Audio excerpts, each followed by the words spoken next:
மானாமதுரை தொகுதியின் கள நிலவரம். முந்துகிறது பாஜக, பிந்துகிறது திமுக. மானாமதுரை சட்டமன்ற தொகுதியில் தேர்தல் சூழல் நாளுக்கு நாள் மாற்றமடைந்து வருவது அரசியல் வட்டாரங்களில் முக்கிய கவனத்தை ஈர்த்துள்ளது. இத்தொகுதியில் சிட்டிங் எம்எல்ஏ தமிழரசிக்கு எதிராக பாஜக வேட்பாளர் பொன் பாலகணபதி களம் இறங்கியுள்ளார்.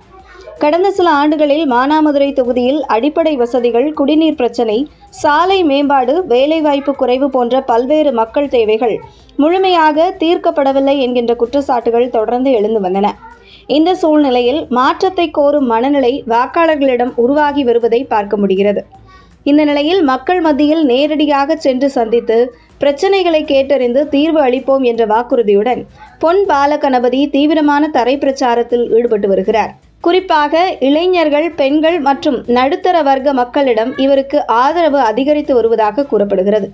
மத்திய அரசின் பல்வேறு நலத்திட்டங்கள், சிறு தொழில் உதவி திட்டங்கள், வீட்டு வசதி திட்டங்கள், பெண்கள் சுயதொழில் முன்னேற்ற திட்டங்கள் போன்றவை மானாமதுரை தொகுதியிலும் விரிவாக செயல்படுத்தப்படும் என்ற உறுதியும் வாக்காளர்களிடம் நல்ல எதிரொலியை ஏற்படுத்தி வருகிறது.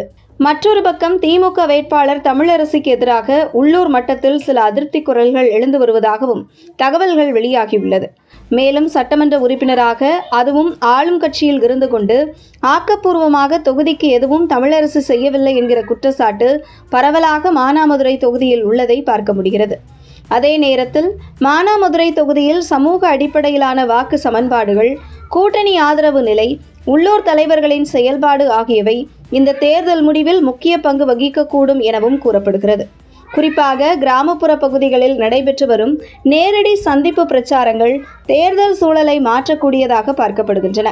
குறிப்பாக தொகுதி வளர்ச்சியில் வேகமான முன்னேற்றம் காணப்படவில்லை என்ற குற்றச்சாட்டு மற்றும் உள்ளூர் பிரச்சனைகள் தொடர்பான மக்கள் எதிர்பார்ப்புகள் பூர்த்தியாகவில்லை என்ற கருத்துக்கள் திமுகவுக்கு எதிராக மானாமதுரை தொகுதியில் எதிரொலித்து வருகிறது.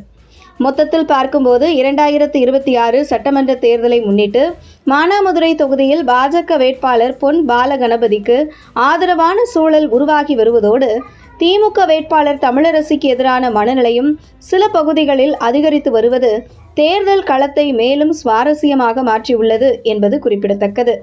இதனிடையே தேர்தல் நாள் நெருங்கி வருவதால் அனைத்து கட்சிகளும் தங்களது பிரச்சார வேகத்தை அதிகரித்துள்ளன. ஆனால் தற்போதைய கள நிலவரத்தின் அடிப்படையில் பார்க்கும்போது மானாமதுரை சட்டமன்ற தொகுதியில் பாஜக வேட்பாளர் பொன் பாலகணபதிக்கு ஆதரவான சூழல் மெதுவாக உருவாகி வருவதோடு திமுக வேட்பாளர் தமிழரசு எதிர்கொள்ளும் சவால்களும் அதிகரித்து வருவதாக மானாமதுரை கள நிலவரம் உணர்த்துகிறது. மொத்தத்தில் பாஜக வெற்றி பெறும் தொகுதியில் மானாமதுரை இடம் பிடித்து இருப்பதும் திமுக கைவசம் இருக்கும் இந்த தொகுதி கைவிட்டு போகும் சூழல் அதிகமாகவே உள்ளது.